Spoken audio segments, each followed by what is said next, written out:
Archaeologist Zahi Hawass, known for his Indiana Jones hat and TV specials on Egypt's ancient sites, revealed details of an ancient funerary temple in a vast necropolis south of Cairo.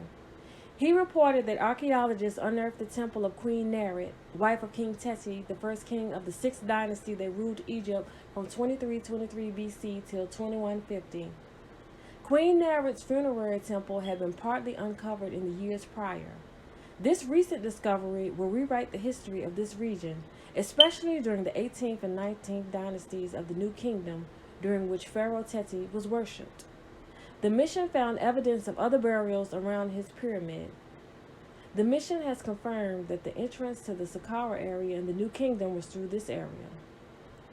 The layout of the Queen Nerit temple, where her temple was located, as well as 3 mud brick warehouses attached to the temple on its southeastern side, were also found. These stores were built to store the temple provisions, offerings, and tools that were used in the queen's tomb.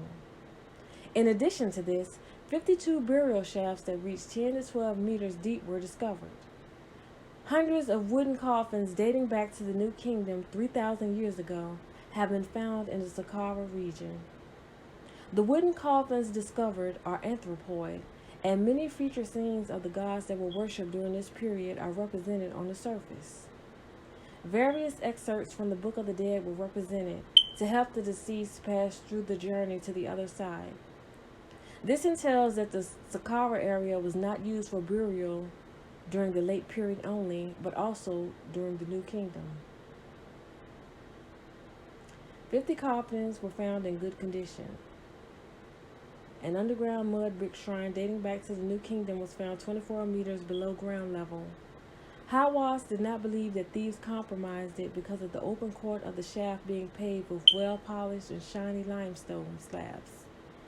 This find confirms the existence of many workshops that produced these coffins, which were bought by the locals, as well as mummification workshops.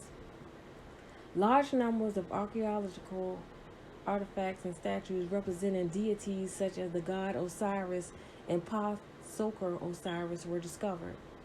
The 4-meter-long papyrus representing chapter 17 from the Book of the Dead was identified as belonging to Pa-Ka-F, the same name found on 4 Shabbat statues and on an anthropoid wooden coffin. Many beautiful Shabti statues made of wood, stone, and faience have found dating back to the New Kingdom. A shrine dedicated to god Anubis as well as statues of Anubis have been discovered. Many games were found among the items which belonged to the deceased and which they used to play in the other world. A splendid bronze axe that indicated that its owner was an army leader during the New Kingdom, and artifacts that represent birds such as geese were found. A well-preserved limestone stele was found in one of the excavated shafts belonging to a man named Kapta and his wife Mu'emuya. The upper part of the stele represents the deceased and his wife in an adoration gesture in front of god Osiris, while the lower portion represents the deceased sitting and behind him his wife seated on a chair. Below the chair of the wife, there is one of their daughters sitting on her legs and smelling the lotus flower. Above her head in the ointment flask. In front of the married couple can be seen 6 of their children who are depicted in 2 registers. Viewers can see an upper one for seated daughters smelling the lotus flowers with ointment flasks above their heads, and the lower one for the standing sons. What is fascinating is that one of the daughters bears the name Nefertari, named after the beloved wife of King Ramses II, who built her a marvelous tomb at Valley of the Queens, as well as a temple at Abu Simbel.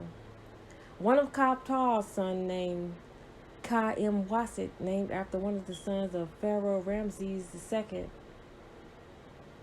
He was thought to be a wise man and known as the first Egyptologist who used to restore the antiquities of his ancestors. Also found were impressive quantities of pottery dating back to the New Kingdom, including pottery that gives us evidence about the commercial relations between Egypt, Crete, Syria, and Palestine. What an amazing expedition!